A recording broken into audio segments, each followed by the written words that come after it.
Júlia Fernandes, uma modelo brasileira, protagonizou um terrível acidente no Chile junto com seu parceiro, Inácio Lastra, em 2017.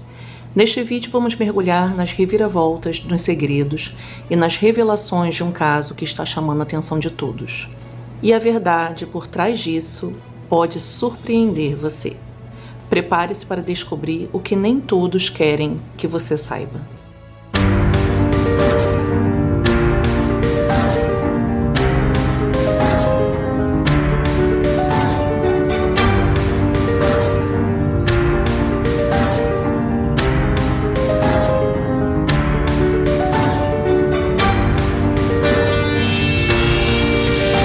Olá, povo lindo! Se você acha que já viu tudo no mundo da moda, prepare-se para ser surpreendido. O caso da modelo brasileira Júlia Fernandes tomou as redes sociais e as mídias de assalto, mas há muito mais por trás dessa história do que você imagina. Hoje nós vamos desvendar mistérios, reviravoltas e segredos que vão deixar você de boca aberta. Fique com a gente até o final, porque o que você vai descobrir aqui pode mudar tudo o que você pensa sobre o mundo da moda e sobre a Júlia. Mas antes, já vai deixando aqui o seu like e se inscrevendo no canal para ver mais casos como esse. E agora, nós vamos ao caso. Júlia Fernandes nasceu em 15 de dezembro de 1994 no estado do Amazonas, no Brasil. Aos 15 anos, ela deixou sua casa para perseguir seu sonho de trabalhar como modelo. Esse sonho a levou ao Chile quando ela tinha 19 anos. Ela chegou sem sequer saber falar espanhol, mas ela estava disposta a alcançar a sua meta. No Chile, Júlia declarou que se apaixonou pela cultura do país e ela se sentia em casa, ela se sentia realmente acolhida. Ela chegou a dizer que se sentia muito mais chilena do que brasileira e expressou seu desejo de viver lá para sempre. Provavelmente essas declarações estão relacionadas ao fato de que, apesar de não dominar completamente o idioma ao chegar ao Chile, a Júlia foi muito bem recebida por todos, em especial pelas pessoas com quem tinha contato profissional. Assim que chegou, ela já conseguiu várias oportunidades e foi convidada a participar de 2 programas de competição de sucesso no país, que é o Amor à Prova e a Dupla Tentação. Esse último programa se tratava de um grupo de casais e um grupo de solteiros que se isolavam em uma casa, e os solteiros tinham como objetivo tentar os casais, testando a sua fidelidade. E lá no programa, a Júlia conheceu o Inácio Lastra, que é um jovem chileno que havia começado sua carreira como modelo em 2014 e foi candidato a Mister Chile. Inácio era um homem muito bonito e bem extrovertido, e nesse programa ele ficou muito famoso. As gravações começaram em janeiro de 2017 e Inácio não era do quadro de solteiros, e sim do grupo de casais, pois naquela época ele tinha um relacionamento amoroso com a modelo chilena Silvina Varas. No entanto, dentro do programa, ele teve uma aproximação muito grande com a Júlia e acabou abandonando a Silvina. O programa terminou suas gravações em junho de 2017 e o namoro dos dois se manteve fora do programa. E eles começaram a ser vistos pela mídia como o casal do momento, sempre mostrando compromisso e felicidade. Mas, um tempo depois de começar o relacionamento, em setembro de 2017, o casal sofreu um terrível acidente de trânsito enquanto circulavam por uma avenida da capital chilena. O carro deles bateu em outro carro de forma brutal, o carro capotou por diversas vezes até incendiar. A Júlia fraturou a clavícula e a lesão foi tão profunda que seu osso teve que ser substituído por uma prótese de titânio. Ela também sofreu queimaduras em uma superfície de 10% em sua mão esquerda e parte do joelho. Inácio, que era quem dirigia, ficou com 90% do corpo queimado. E após uma intensa luta pela vida, o jovem conseguiu sobreviver. Poucos meses depois do acidente, veio à tona que o casal terminou o relacionamento, apesar do terrível momento que haviam passado. Júlia continuou com sua carreira profissional e em 2018 foi candidata no Festival de Viña del Mar. Ela estava totalmente focada em sua carreira como modelo e também colaborou com várias marcas internacionais, conseguindo consolidar seu perfil como influenciadora nas redes sociais. Por outro lado, Inácio teve que enfrentar um processo judicial pelo acidente. Parecia que as coisas não estavam indo tão bem assim para ele. Embora nenhum dos envolvidos no acidente tenha apresentado ações legais, o Ministério Público iniciou uma investigação para avaliar as responsabilidades do caso, pois durante a madrugada do incidente, Inácio apresentava álcool em seu sangue, que superava em muito a quantidade permitida para dirigir um carro. E em 2018 foi realizado um processo contra ele. Inicialmente foi solicitado uma pena de 120 dias de prisão, mas que foi substituída pela assinatura mensal de Inácio perante as autoridades, ou seja, ele tinha que ir até a delegacia, assinava um papel e estaria liberado.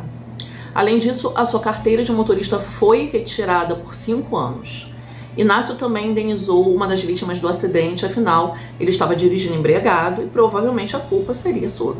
E uma vez finalizado seu processo legal, o jovem se focou em sua recuperação e em aceitar sua nova aparência física que, como foi dito, ele teve 90% do seu corpo queimado. Então imagine, uma pessoa que sempre modelou com um corpo e rosto impecável, de repente se vê todo queimado. Mas enfim, quando ele se sentiu pronto para estar novamente em um set de televisão, ele foi a diversos programas para compartilhar sua história. Também participou das versões chilenas dos programas Bailando por um Sonho e La Divina Comida, além de se posicionar como uma figura influente nas redes sociais, nas quais compartilhava conteúdo sobre uma vida esportiva ativa e preparação física, além de promover diferentes marcas.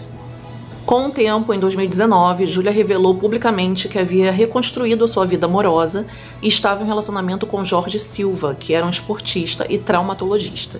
Mas ela preferiu manter seu romance e vida amorosa mais privada. Mas em maio de 2024, ela fez algumas revelações sobre sua vida privada e soube-se então que havia sido casada, embora não tenha revelado o nome do rapaz. Ela falou que havia se separado há algum tempo e disse que seu ex-marido era o melhor homem que havia conhecido e que por isso ele sempre teria seu coração e que era o amor de sua vida, mesmo não estando juntos.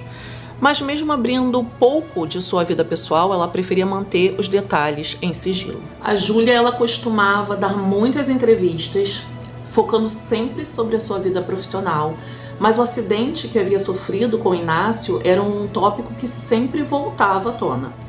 O acidente de trânsito havia sido um evento muito polêmico no país e as circunstâncias sempre estiveram rodeadas de incógnitas. E foi em julho de 2024 que Júlia voltou a falar sobre aquele terrível acidente, dizendo que foi a pior coisa que havia acontecido em sua vida. Ela dizia que não encontrava palavras para expressar o quão aterrorizante foi viver o acidente e tudo que veio depois. Ela dizia que sofreu muito por diversos comentários, em especial acusando-a pelo acidente e, em particular, por Inácio ter sido queimado. Ela não conseguia digerir aquilo. Pouco depois de sua declaração sobre o acidente, Júlia retornou à televisão ao ser convocada para participar do reality show Ganhar ou Servir. Mas, ao entrar, ela mencionou que sempre protegeria Inácio e que jamais revelaria toda a verdade sobre o acidente. Aquilo levantou questionamentos de todos. Então, havia algo por trás daquele acidente? Mas o quê? O que Júlia estava escondendo sobre aquele dia? Os questionamentos caíram como granizo na cabeça de Júlia, que tempos depois, em uma entrevista, decidiu contar toda a verdade sobre o dia do acidente. Júlia disse que Inácio sempre foi muito ciumento e controlador. Na noite do acidente, eles estavam juntos em uma boate e ali no meio de danças e bebidas, ela mencionou a Inácio um projeto no qual havia sido convidada a participar. Inácio não gostou e não concordou que ela aceitasse a participação no projeto. Ali se iniciou uma discussão onde ele começou a insultá-la e naquele momento ela decidiu que não iria se submeter àquilo e terminou o relacionamento imediatamente. Daí ela saiu e pediu um carro através de um aplicativo para ir para casa, mas naquele momento Inácio apareceu com seu próprio carro e pediu que ela subisse. Júlia disse que Inácio estava muito embriagado e ficou preocupada dele dirigir sozinho. Ela pensou que se ela estivesse junto, ela poderia controlá-lo na direção. Foi então que ela entrou no carro e disse que iria com ele ao seu apartamento para pegar uma bolsa com seus pertences. E dali, ela iria embora. Inácio começou a dirigir e acelerar bruscamente e Júlia gritou para que ele freasse, mas quando ele parou o veículo bruscamente, ele abriu a porta e disse para Júlia descer. No entanto, ela respondeu que não desceria do carro para ficar sozinha no meio da rua e falou que ele a levasse para casa para pegar suas coisas porque ela iria embora. Aquilo enfureceu mais o Inácio, que voltou a colocar o carro em grande velocidade, ignorando os sinais de trânsito. Ela pedia para que ele parasse e ele não ouvia.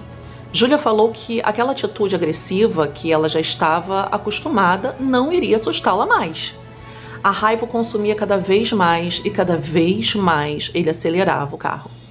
Ele passou outro sinal vermelho e, apesar dos seus apelos para que ele freasse, Inácio continuou acelerando.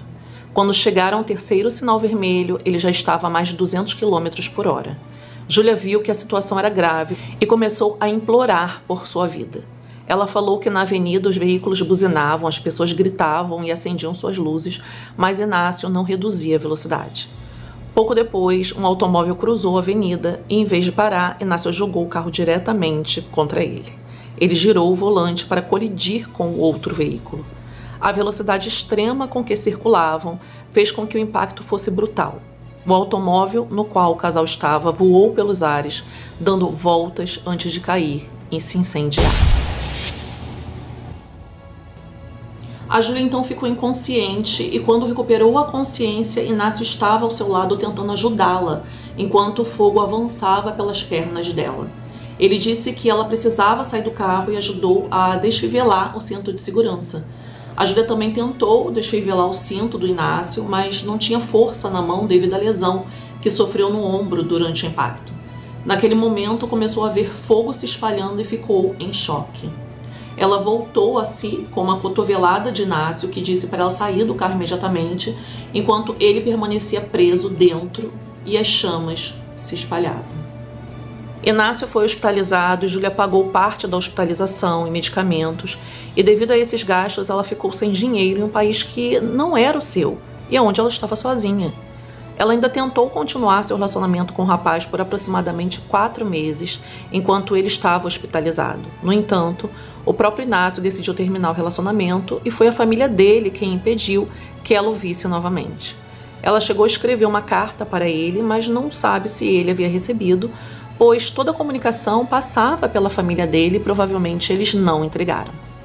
Júlia falou o motivo do término e a verdade foi que, devido ao estado físico em que Inácio ficou após o acidente, com toda aquela queimadura, os psicólogos e outros funcionários do hospital falaram para ela que, se ele enfrentasse o escárnio público, o mais provável era que isso pudesse acabar com a sua vida.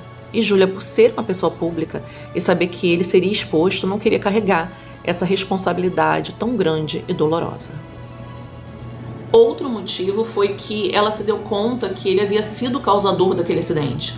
O fato é que, como ele a salvou das chamas, fazendo-a sair de lá, ela acabou vendo ele como um herói, mas caiu a ficha que ele causou tudo aquilo. E depois de tudo aquilo, e ainda ter sido julgada por todos, que acabaram ficando do lado dele, talvez até pelo fato dele ter sido mais afetado pelo fogo e ela ter o deixado.